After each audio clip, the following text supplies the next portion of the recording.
લસણની કળી નાખીને ભીંડાનું શાક બનાવ્યું છે. ફૂલ લસણની કળી નાખીને ભીંડાનું શાક બનાવ્યું છે એવું કહે છે. આમાં લસણની કળી તમને દેખાય છે દોસ્તો? જોવો તો કટકી કરીને નાખ્યું હોય.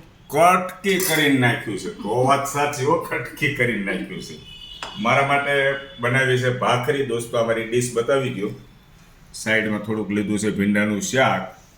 મારા વાઈફ માટે રોટલો બનાવ્યો છે. રોટલો ખાવાનું વધારે પસંદ કરે છે અને એને આપણે થોડુંક ભીંડાનું શાક આપીએ. ફૂલ લસણની કળી નાખીને શાક બનાવ્યું છે. રોજ હું ફિનિશ કરું છું, આજ બધું મારી વાઈફ ફિનિશ કરશે. થોડુંક નહીં, તમારે ખાવાનું છે. હવે કોણ ખાય? હવે તો પૂરું થઈ ગયું. હું તો એટલું જ ખાવાનું છે. બસ હવે થોડુંક લઈ લ્યો ને એટલે ખાલી થઈ જાય.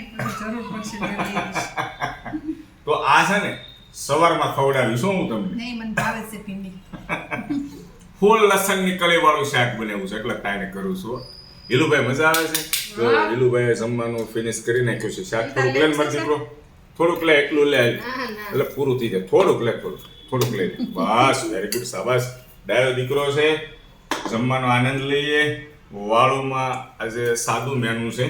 સારું, ચાલો બધા મિત્રોને જય શ્રી કૃષ્ણ. જય શ્રી કૃષ્ણ.